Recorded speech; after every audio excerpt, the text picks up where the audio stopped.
In the shadows of progress, history isn't neat. It's brutal, chaotic, and drenched in ambition. Every gleaming machine, every roaring engine, every revolutionary invention carries a story of greed, rivalry, and human cost.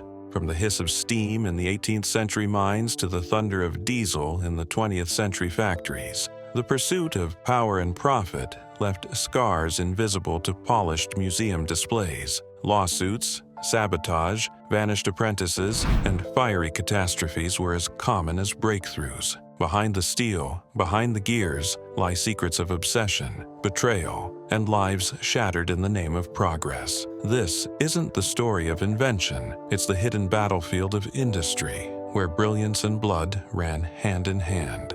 The explosive beginnings, Newcomen engine and Watt's separate condenser. In the early 1700s, coal mines across England were drowning. Literally, water seeped relentlessly into shafts, trapping miners and threatening profits. Into this chaotic, perilous world stepped Thomas Newcomen, a blacksmith whose invention promised salvation, the atmospheric engine. On paper, it was elegant. Steam pushed a piston, water lifted from the mine, but in practice, it was a lethal contraption. Boilers exploded without warning, showering workers with scalding steam and sending entire shafts collapsing into dark, wet graves. Entire villages whispered that Newcomen's engines were cursed. Some claimed to see apparitions in the smoke, specters of drowned miners screaming for vengeance. Investors, eager for profit, were less concerned with ethics than efficiency, but even they hesitated when their gold melted alongside boiler plates, or when apprentices vanished under suspicious circumstances in the shadow of the furnaces. Newcomen's engine was slow, inefficient, and maddeningly temperamental, yet indispensable. Mines could no longer function without it, creating a macabre dependency. The lives of men were bound to the capricious whims of boiling water and forged iron. Families buried sons and fathers near the coal pits, while financiers nervously tallied losses. Every engine carried a dual legacy: industrial progress and human cost, as smoke and fire became symbols of both hope and terror. Enter James Watt, a Scottish instrument maker who saw the engine not just as a tool, but as a battlefield. Watt's separate condenser, conceived in 1765, promised to revolutionize efficiency, cutting coal usage by half. But invention rarely comes without enemies. Contractors sabotaged prototypes, spreading rumors that Watt's designs were impractical. Mechanics deliberately installed engines incorrectly, ensuring that failure would be blamed on the inventor. Meanwhile, rival engineers launched smear campaigns in pamphlets and public debates, accusing Watt of plagiarism, incompetence, and greed. Investors feared litigation and disaster, while Watt oscillated between obsessive experimentation and near-paranoid anxiety. Apprentices disappeared under mysterious circumstances. Some claimed rival workshops had kidnapped them to steal designs or force industrial secrets from frightened families. Legal battles became another arena of blood sport. Watt, partnering with Matthew Boulton, entered bitter lawsuits against Newcomen's successors, pursuing royalties that would shape the future of industry. Courts became theaters of accusation. One side accused the other of industrial theft, sabotage, and even bribery of witnesses. Judges struggled to untangle the web of patents, with each ruling shaping entire towns' economies. Mines halted production over disputes, workers rioted, and the press, already eager for scandal, painted inventors as either genius saviors or reckless madmen. Watt's obsession with perfection bordered on mania. He refused to tolerate shortcuts, often berating apprentices and assistants for minor errors, sometimes violently. The Boulton and Watt workshops became a crucible of ambition and terror, where a single mistake could destroy a career or a life.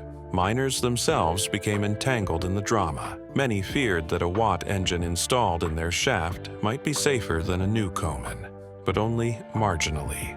Boiler explosions remained common, earning nicknames like the Miner's Lottery, where the prize was survival. Yet the engines worked. Despite sabotage, lawsuits, and the occasional catastrophe, Watt's design began to power factories, workshops, and mines. Coal consumption dropped, Profits soared, and Britain began to hum with industrial might. But the path to progress was paved with ruin and resentment. Families sued engineers for wrongful death. Rival inventors filed endless countersuits. Towns debated whether efficiency justified the fatalities. Even Bolton, a savvy businessman, grew frustrated with Watt's unyielding demands and threatening temper. Their partnership teetered on collapse multiple times, each quarrel hinting at a potential financial disaster that could undo decades of work. By the 1760s, Watt's separate condenser was recognized as a masterpiece, but behind the accolades lay human cost. Newcomen's fires haunted miners, patent wars bankrupted smaller inventors. Bolton's investments teetered on ruin. Historians would later celebrate Watt's genius, but the contemporary scene resembled a battlefield more than a workshop.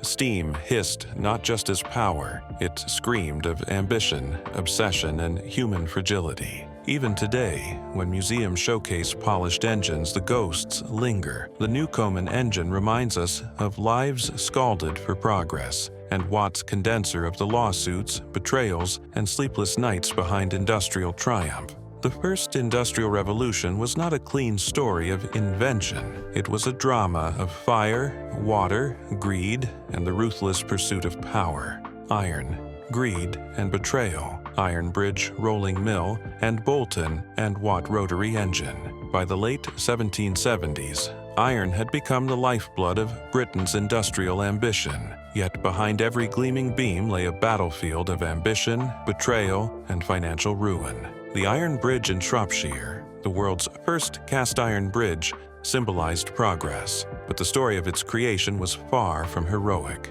Abraham Darby III, heir to the famed Coalbrookdale Iron Dynasty, faced relentless pressure. Investors pressed for faster production, while rival foundries spread rumors that his iron was brittle, unsafe, and destined to collapse under its own weight. Some whispered that Darby's rivals had deliberately adulterated iron shipments with shoddy materials, hoping to ruin his reputation before the bridge even opened. The rolling mill, designed to produce uniform iron bars, became a crucible of greed and sabotage. Workers, poorly paid and terrified of injury, often misplaced iron billets, claiming accidents or human error when entire shipments bent or cracked. Foremen manipulated records to blame the Darbys for faulty casting. One apprentice, caught stealing molten iron, was executed on sight, an act that horrified the local community and sparked accusations of cruelty from rival towns. Every cast carried both promise and peril, an investment of gold, a gamble of lives, and a potential public scandal. Meanwhile, across Birmingham, Bolton and Watt were pushing boundaries with the rotary engine. Designed to power mills and factories far more efficiently than the simple piston engines that still dominated the countryside. Watt's obsession with perfection collided with Bolton's relentless business ambition, creating tension that rippled through workshops and boardrooms. Employees were caught between innovation and intimidation. One misaligned gear could trigger a cascade of failures, and rumors flew that Bolton sometimes bribed rivals' workers to slow competing engines. The patent wars that had haunted Watt earlier now escalated. Rival engineers accused Bolton and Watt of stealing designs for rotary motion, claiming they had bribed apprentices and falsified test results. Pamphlets circulated in Birmingham, accusing the partners of fraud, industrial espionage, and reckless endangerment. One small inventor, convinced he'd been robbed of a groundbreaking design, sued Bolton and Watt in a case that dragged on for years. Townsfolk, already suspicious of machines that hissed and shook, viewed the litigation as proof that the powerful men of industry were willing to ruin others for profit. In the rolling mills of Shropshire, catastrophe was never far. Molten iron splashed unpredictably, burning workers' legs and hands. Rumors spread that Darby deliberately cut corners to meet investor deadlines, though the truth was more likely the inexperience and exhaustion of his laborers. Insurance claims piled up, and letters between investors read like war dispatches. If Darby fails, so do we all. every beam could be our ruin. One mill foreman disappeared under mysterious circumstances. Some claimed he had been bribed by rival foundries to sabotage a critical batch of iron, though no proof ever surfaced. Back in Birmingham, Bolton and Watt struggled to meet the insatiable demand for rotary engines. Orders came faster than engines could be tested, and mistakes became public scandals. Apprentices were pressured into long hours with little sleep.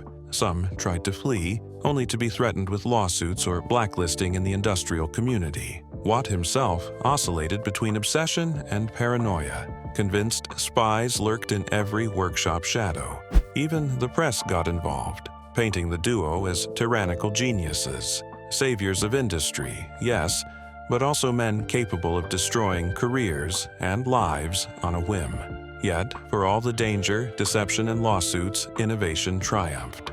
The Iron Bridge stood, a shimmering testament to ambition and human cunning, though whispers of cracks and structural weakness haunted its opening.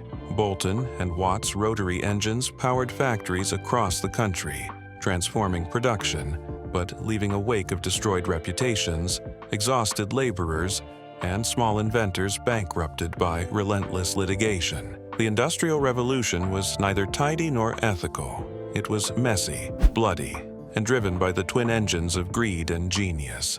By the end of the 1780s, the legacy of Darby, Bolton, and Watt was cemented. Iron and steam had reshaped the landscape, but the stories of sabotage, betrayal, and human cost remained whispered in workshops, rolling mills, and taverns.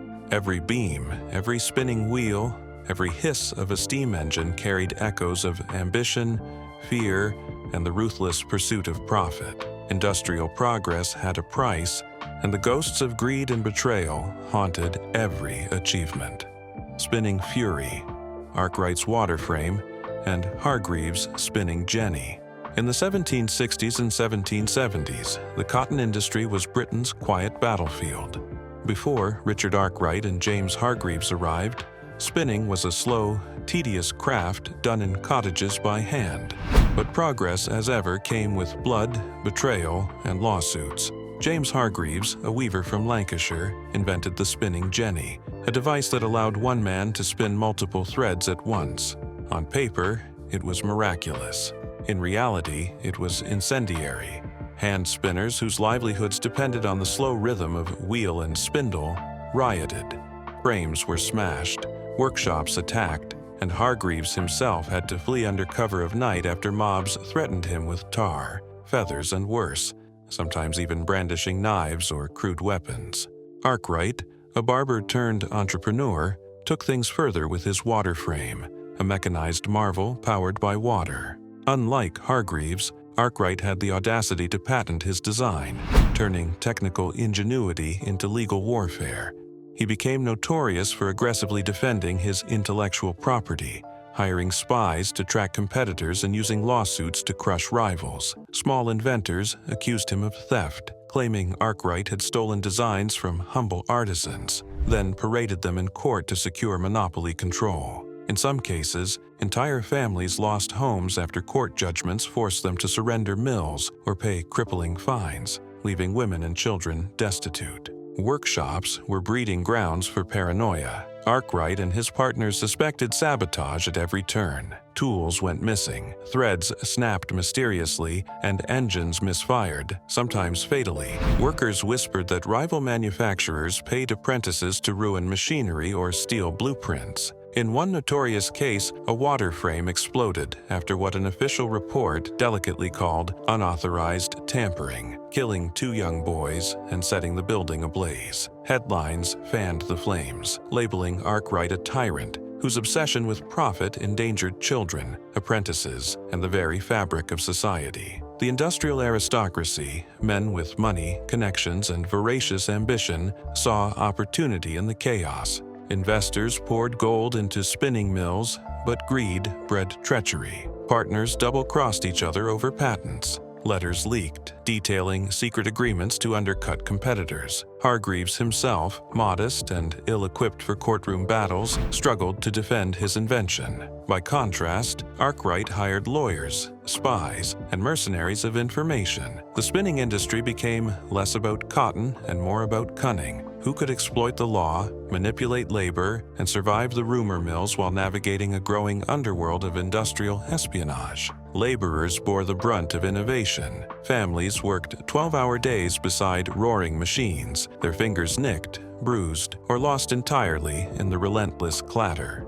Injuries were routine. Death was not uncommon. The spinning fury had a double meaning. It referred to both the whirling of jenny and frame and the human tempers inflamed by competition, fear, and desperation. In towns where frames were installed, crowds gathered to watch or sabotage machines, convinced that progress was a threat to human dignity and survival. Riots became predictable. Windows shattered, frames overturned, workshops burned, and chaos reigned in narrow streets. Yet, despite riots, sabotage, and litigation, the machines prevailed. Arkwright's water frames and Hargreaves' jenny transformed cotton production, multiplying output and fueling the rise of factories. Villages, once dependent on cottage spinning, became industrial centers, but the human cost was staggering. Artisans and small inventors vanished from the economic landscape, ground under the twin wheels of legal wrangling and mechanized production. Apprentices disappeared, some fleeing poverty, others allegedly abducted by industrial spies. Factory owners prospered, but towns simmered with resentment, and whispers of arson, theft, and corruption filled the air. Hargreaves, modest yet clever, eventually regained some recognition, but only after decades of court cases and public humiliation. Arkwright, ruthless and calculating, cemented a fortune that reshaped Britain's industrial hierarchy, but his legacy was shadowed by scandal, ruined competitors, and human misery. In the spinning mills, ambition spun as fast as cotton threads, leaving behind both a revolution and a trail of chaos. By the 1780s, Britain had entered a new era of mechanized production, but the story was never clean. Spinning fury was more than a technological breakthrough. It was a narrative of fear, greed, and relentless ambition. Every broken frame, every ruined artisan, every courtroom clash, and every mob outside a workshop whispered the same lesson. Progress had a price. And in the world of Arkwright and Hargreaves, it was paid in sweat, blood, ruined livelihoods, and shattered lives. Railways of ruin, Stephenson's rocket and Blake's steam locomotive.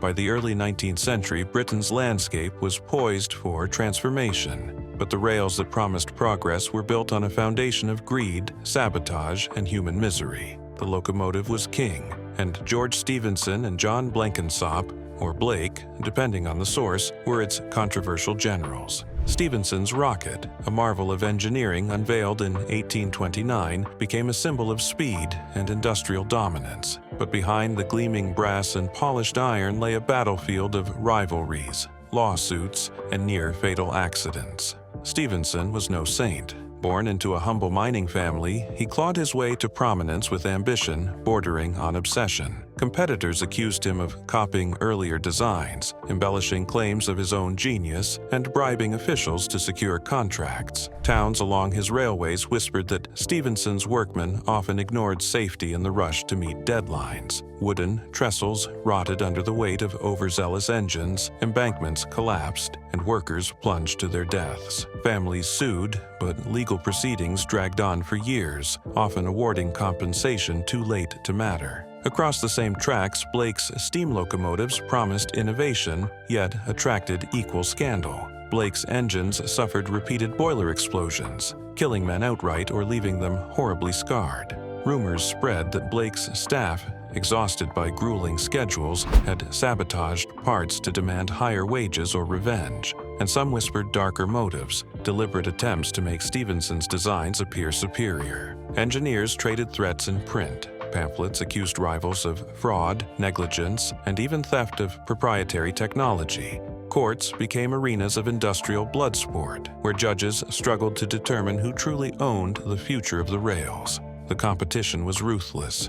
Stephenson and Blake, once cautiously respectful, descended into full-blown warfare. Apprentices were poached, blueprints stolen, and engines mysteriously disabled just before demonstrations. Investors, eager to bankroll the next breakthrough, grew paranoid. One financier was rumored to have been blackmailed into funding Stephenson after being caught in a compromising scandal engineered by rival backers. Newspapers gleefully reported every minor mishap as evidence of incompetence or treachery. The public consumed the drama, and townsfolk began betting on which locomotive would fail spectacularly first, turning early railways into a grim spectacle of risk and human vulnerability. Accidents were as dramatic as the rivalries themselves. Steam boilers hissed, wheels derailed, and tracks buckled under ambitious speed trials. Carriages flipped. Men were crushed under iron and timber, and screams echoed across valleys. In some cases, the dead were hastily buried beside the tracks, unmarked and unrecorded. Survivors claimed they could hear phantom whistles at night, echoes of the tragedies that powered progress. Workers refused overtime, fearing both explosions and reprisal for reporting defects. Communities blamed engineers for greed and negligence, yet relied on the trains for commerce. The paradox of reliance and resentment became a defining feature of early railways. Stephenson's rocket eventually won fame as a technical marvel, capable of unprecedented speed and reliability, at least on paper. Blake's engines, meanwhile, were largely forgotten, remembered only in whispered tales of boiler bursts and sabotage trials. Yet the victory was stained. Stephenson's success depended on the labor of injured men, the intimidation of rivals, and the exploitation of towns along the tracks. Contracts were signed with barely concealed threats. Some towns were coerced into paying for lines they neither wanted nor could maintain. Investors grew rich, while engineers and workmen bore the physical and legal fallout. By the 1830s, Britain's rail network had expanded, but the cost in blood, lawsuits, and ruined reputations was immense. Stephenson's rocket symbolized progress. Blake's locomotives, the dangers of unchecked ambition. The public celebrated trains as triumphs of industry, while behind the stations, survivors nursed injuries, families mourned, and engineers plotted vengeance or protection against further sabotage. Patents continued to be contested, apprentices disappeared, and towns feared the next great demonstration would end in catastrophe. Railways promised speed, wealth, and connectivity, but in reality, they were streaked with ruin, rivalries, and human tragedy.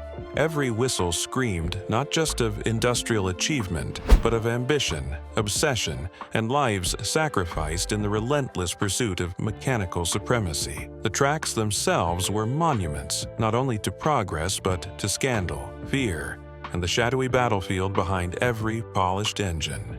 Mines, money, and misery, Savory's steam pump, and Fulton's steamship engine. By the turn of the 18th century, industry and invention were entwined with human suffering, and few machines embodied this duality like Thomas Savory's steam pump and Robert Fulton's steamship engine.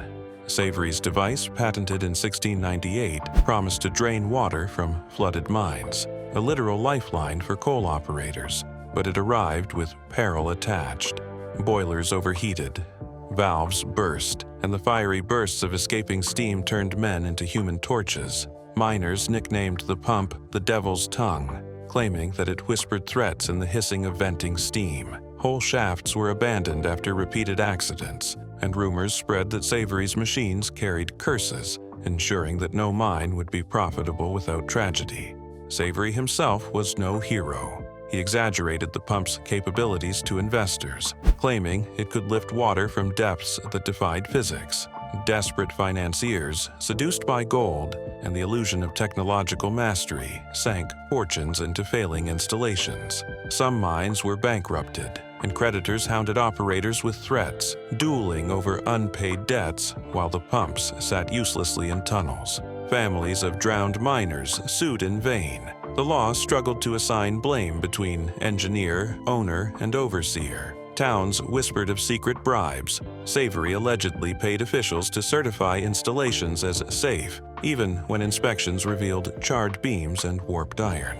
Across the Atlantic, Robert Fulton's steamship engine stirred similar drama. By the early 1800s, Fulton sought to conquer rivers and seas with mechanized propulsion, promising efficiency that could rival wind and oar. But progress, as always, invited sabotage and scandal. Rivals accused him of copying French and British designs, while investors feared that a single boiler explosion could decimate both crew and fortune. Fulton's workshops were plagued with mysterious fires, missing parts, and runaway apprentices who allegedly sold secrets to competitors. Rumors circulated that one rival had bribed a worker to loosen a bolt on a test vessel, nearly sending it to the bottom of the Hudson. Fulton's ambition bordered on obsession. He demanded long hours and perfect precision, berating mechanics and apprentices with terrifying intensity. Some reportedly fainted from exhaustion or fell into cauldrons of scalding water. Discontent festered into whispers of mutiny. Workers plotted small acts of sabotage, ranging from misaligned pistons to deliberately loosened belts. Fulton's fame grew even as fear did, making him both a celebrated innovator and a despotic tyrant in the eyes of those who toiled for him. The legal arena was as perilous as any mine shaft or river. Savory's patent, held for decades, became a tool for litigation. Inventors accused one another of infringement, while operators risked bankruptcy if their pumps failed. Fulton faced similar battles over patents and territorial rights. Competitors challenged his engines in court, claiming fraud and deceptive marketing. Testimonies painted lurid pictures of stolen designs, backroom bribery, and coerced apprentices. These courtroom dramas made the press gleeful, feeding a public appetite for industrial scandal. Despite explosions, court battles, and sabotage, both Savory's and Fulton's inventions persisted, shaping industry and commerce. Coal mines became marginally safer, rivers more navigable, and investors' pockets deeper. But progress left a trail of ruin. Families mourned, miners scalded alive, apprentices vanished under mysterious circumstances, and rival inventors languished in poverty or prison. Towns celebrated the arrival of steam power while secretly fearing its wrath. Each engine carried a dual identity, one of salvation and one of death. By the 1810s, historians would hail Fulton as a visionary and Savory as a pioneer, but the contemporary reality resembled a battlefield of fire, greed, and human fragility. Steam hissed not only as power, it screamed of ambition unchecked, rivalry untempered, and lives sacrificed on the altar of industrial progress. Patents, bribes, and sabotage were as much a part of these machines as pistons and boilers. Even today, museum plaques celebrate the ingenuity of Savory's pump and Fulton's engine, glossing over the tragedies beneath the iron and steam. Yet, in the whispers of mines, on the banks of rivers, and in the pages of court records, the truth remains. Invention, money, and human misery were inseparable partners in the dawn of the industrial age. Steam did not merely drive machines, it drove men to obsession, ruin, and sometimes death.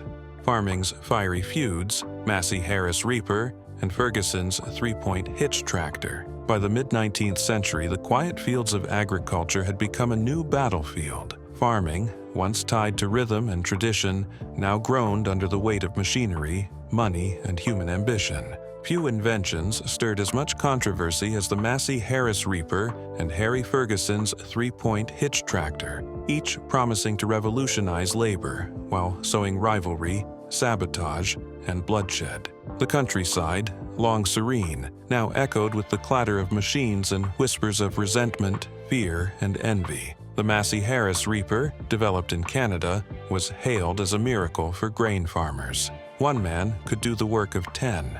Yet behind the gleaming blades lay a trail of ruined livelihoods. Skilled harvesters, whose expertise had been passed down for generations, found themselves out of work. Riots erupted in rural towns, with angry laborers overturning machines in fields and barns. Farmers accused the company of mechanical tyranny, while rumors claimed Massey Harris agents bribed local officials to allow shipments despite protests. Some whispered of sabotage, sharpened stones jammed into new machines, warnings from displaced workers or jealous rivals. Panic and fear festered alongside progress, and families whispered that the machines themselves carried curses of misfortune. Harry Ferguson, an Irish engineer, brought innovation to tractors with his three-point hitch system, promising safer, more efficient plowing, but genius invited enemies.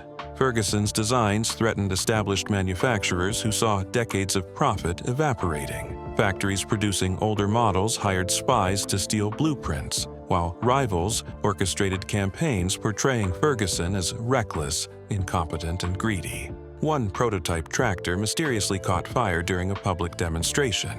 Whispers suggested sabotage, yet no proof ever emerged. Investors hesitated, fearing lawsuits, destroyed prototypes, or public scandal. Ferguson's own partners sometimes questioned his obsessive perfectionism, fearing the fallout of a single catastrophic failure. The feud between Ferguson and other tractor companies was legendary. Legal battles stretched across continents, with accusations of patent theft, bribery, and corporate espionage flying like arrows. Ferguson's workshops became fortresses, with guards at night and coded communication by day. Apprentices vanished under suspicious circumstances, some allegedly kidnapped for secrets, others fleeing industrial retaliation. Newspapers delighted in reporting tractor wars, framing Ferguson as a heroic visionary while painting rivals as desperate, scheming vultures. Rural towns buzzed with rumors of spies and incendiary devices planted in barns. Farm laborers bore the human cost. Early tractors were unforgiving. Accidents were common, injuries often fatal. Fingers crushed, limbs broken, and in one grim case, a young apprentice decapitated when a belt snapped. Villagers whispered these deaths were more than accidents, hinting at sabotage by jealous competitors. Families sued, often unsuccessfully, caught between the law, corporate might, and the march of mechanization. Fear mingled with anger. Some swore the machines themselves were cursed, echoing the spirits of those crushed in progress's relentless grind. Despite chaos, innovation surged. The Massey Harris Reaper transformed grain production, while Ferguson's hitch revolutionized plowing, expanding mechanized farming into regions previously unreachable. Yet, the human toll remained staggering. Livelihoods destroyed, rivals bankrupted, countless injuries hidden behind corporate reports and glossy advertisements. Farmers prospered in output, but at the cost of fractured communities and simmering resentment. Greed and ambition had torn the countryside apart, leaving scars beneath fertile soil. By the 1930s, both inventions were celebrated as milestones of agricultural progress. Massey Harris merged with other companies, becoming a corporate titan, while Ferguson's tractors set global standards. But contemporary observers knew the truth. The fields were not peaceful. The countryside had been a theater of rivalry, sabotage, courtroom battles, and human suffering. Behind every harvest was ambition, betrayal, and greed, the dark underbelly of what history now calls progress. Even today, museum exhibits display gleaming Massey Harris Reapers and Ferguson tractors, polished steel a testament to engineering brilliance. But in archival letters, court records, and whispered anecdotes, the echoes remain. Mechanical feuds, ruined competitors, fiery sabotage, and lives shattered in the pursuit of efficiency. Farming, once the domain of steady hands and patient labor, had become another arena for the ruthless play of invention, money, and ambition. In the end, the story of Massey Harris and Ferguson reminds us that every technological leap carries a shadow. Mechanization did not merely change farming, it rewrote the rules of survival, labor, and rivalry.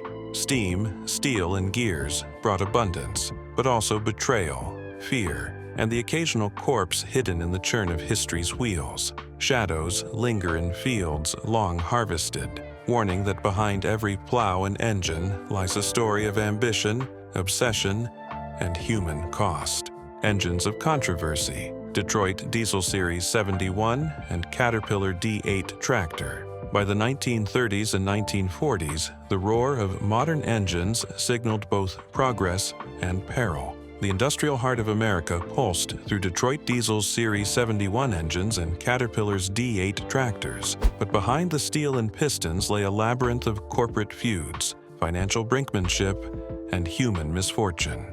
Factories hummed, smokestacks belched, and yet whispers of sabotage, betrayal, and scandal haunted every assembly line. Detroit Diesel, founded by the relentless Charles Kettering and Eugene Sturtevant, unleashed the Series 71 engine, a two-stroke powerhouse capable of driving ships, trucks, and military vehicles. The design was revolutionary, but its rollout was far from smooth. Rival engineers accused Detroit Diesel of cutting corners to meet wartime demand, citing faulty bearings, misaligned pistons, and catastrophic failures during sea trials. One Navy ship allegedly lost power mid-Atlantic, leaving sailors stranded for days, while insurers and military officials traded furious telegrams. Conspiracy theories flourished. Some claimed rival manufacturers had sabotaged prototypes to ruin Detroit Diesel's contracts, while others whispered that executives had falsified test reports to secure government funding. Financial turbulence shadowed Detroit Diesel. Investors, initially intoxicated by wartime contracts, found themselves gambling on engines prone to explosion or catastrophic wear. Lawsuits piled up. Mechanics sued over burns and crushed limbs. Navies sued over failures at sea, and shareholders accused executives of insider trading and embezzlement. Behind closed doors, Kettering's boardrooms became arenas of near-physical confrontation. Allegations flew. Bribery of government inspectors, ghost employees on payroll, and under-the-table kickbacks for engine orders. Even loyal engineers feared speaking out, knowing a misstep could end a career, or worse. Across the industrial landscape, Caterpillar's D8 tractor bulldozed not just fields and construction sites, but also corporate rivals. Designed for heavy work, the D8 was a mechanical marvel, but its rise was shadowed by bitter labor disputes, patent wars, and financial brinkmanship. Caterpillar's executives aggressively defended designs inherited from Holt Manufacturing, pursuing lawsuits that bankrupted smaller competitors. Factories installing D8s often became scenes of sabotage, hydraulic lines slashed, engines tampered with, and mysterious fires consuming entire warehouses. Workers speculated that rival firms hired saboteurs to slow Caterpillar's dominance, and some apprentices vanished under suspicious circumstances, their fate whispered to involve industrial espionage. Corporate rivalry often turned personal. Caterpillar and Detroit Diesel clashed over supply contracts, steel sourcing, and market control. Boardrooms hosted shouting matches, threats, and accusations of blackmail. Journalists eagerly reported engine wars, framing executives as either brilliant titans or reckless villains. Whispers suggested executives used underpaid laborers to spy on competitors, reporting every misstep, minor sabotage, or production delay. Newspapers speculated that a single misaligned piston in a D8 or Series 71 could trigger global financial tremors. The human toll was relentless. Operators, mechanics, and laborers faced brutal conditions. Grease, steam, and crushing gears were routine hazards. Fingers, arms, and lives were lost daily. Accidents often blamed on negligence rather than design flaws or sabotage. Families sued, yet the courts often favored corporate giants. Even in training schools, apprentices were subjected to punishing work schedules and constant fear of injury, all in the name of industrial dominance. Some engineers took to sleeping in factories to prevent tampering or espionage, their health deteriorating under the stress of ambition and paranoia. Yet, for all the chaos, the engines worked.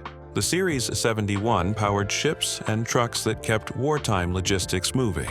The D8 transformed agriculture, construction, and mining. Industries boomed, fortunes were made, and the hum of diesel and the growl of bulldozers became symbols of American might. But every victory carried shadows, ruined competitors, lawsuits, industrial espionage, and the physical cost to countless workers. Success, as ever, demanded sacrifice, often hidden beneath gleaming steel and polished dashboards. By mid-century, both Detroit Diesel and Caterpillar were celebrated as industrial icons. Museums showcase the Series 71 and D8 today as triumphs of engineering, but archival records tell a darker story: financial brinkmanship, sabotage, corporate feuds, and human suffering. The engines that built America were forged in conflict as much as innovation. In the end, the saga of the Series 71 and the D8 reminds us that every technological leap carries a shadow. Steel, Pistons and power did not just transform industry, they rewrote human labor, ambition, and survival. Behind every roar of a diesel engine or rumble of a bulldozer lay greed, rivalry, lawsuits, and broken lives. Progress came at a cost, and history's wheels churned not only metal and fuel, but also betrayal, fear, and human fragility.